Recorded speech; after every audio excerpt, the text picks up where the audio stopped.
ilhaan cumar oo taariikhda gashay kongareeska ayay ku biirtay. ilhaan cumar oo 8 jir iyadoo kasoo qaxeen Soomaaliya ayaa xero ku jirtay 4 sano. ilhaan cumar waa Soomaali American ah ayaa ku guuleysatay kongareeska Mareykanka waxaana loo doortay aqalka kongareeska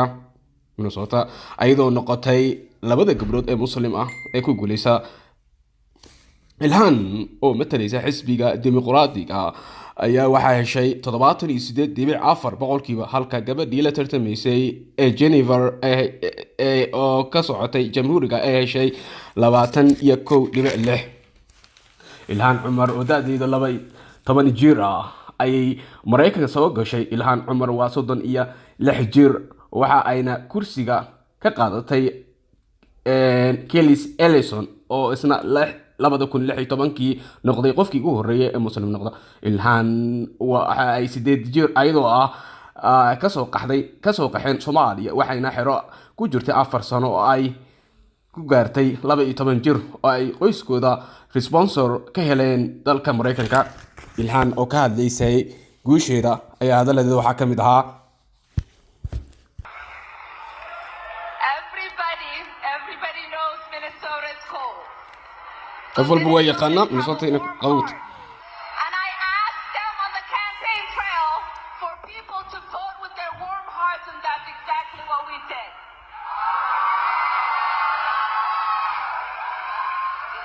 When people were selling the politics of fear, destruction, we were talking about hope. We were talking about the politics of alhamdulillah hortako aad iyo aad aan u farxansanahay dadka dhan waa aragtay sida ay farxad badan ka muuqato damaashaadka ay ku jiraan anagoo dhan aad aan u farxsanahay saa wogtahay aad iyo aad aan u farxansanahay dadka dhan waa aragtay sida ay farxad badan ka muuqato damaashaadka ay ku jiraan anagoo dhan aad aan u farxsanahay saa wogtahay kursigaanaytii hadda ka hor waxaa ahayn jiray Congressman Keith Ellison kursi anaga nagu weyn uu ahaa kursi keliya oo wuxuu ahaa Minnesota qof muslim ee uu haysto marka kulligeen waxaan dareensanayn jagadan markay soo banaanaatay inaan u baahnayn qof muslim ah oo adag inuu jagada sayt noogu fadhiisto aadaan ugu faraxsanahay dadka inay kalsooni igu qabaan aniga ay go'aansan aniga idiraan booskiisa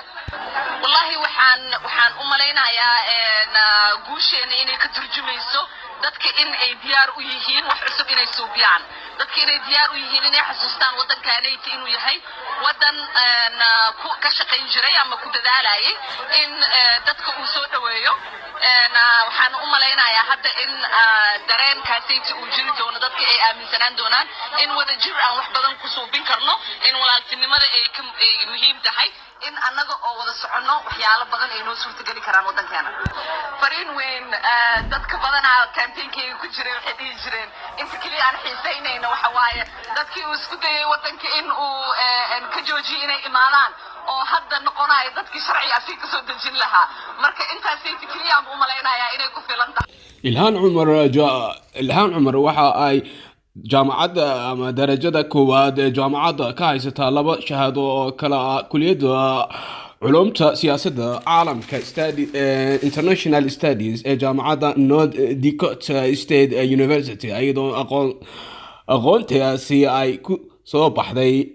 inay si xoog leh ugu muuqato dhanka siyaasadda. 2017 ayay ku guuleysatay golaha sharciga dejinta ee deegaanka Minnesota iyadoo maanta noqotay gabadhii ugu horeysay muslim Soomaali ah gasha kongareeska Mareykanka. maaha markii ugu horeysay ee qof Soomaali ah kongareeska Mareykanka noqdo. gabdhaha Soomaaliyeed ayaa tartan ugu jira siyaasadaha wadamada ay usoo qaxeen ee dalalka labaad ah waana wadamada Yurub. gabdha Soomaali ah ayaa sanad bishii hore ay ku guuleysatay gabar la yiraahdo Sara Khaliif halka gobolka Minnesota ayagana gabdha saddex gaaraya ay ku guuleysteen Cabdinaasir Maxamuud Xaaji Axmed wariye Cabdinaasir Maxamuud Xaaji Axmed ujufa freelance journalist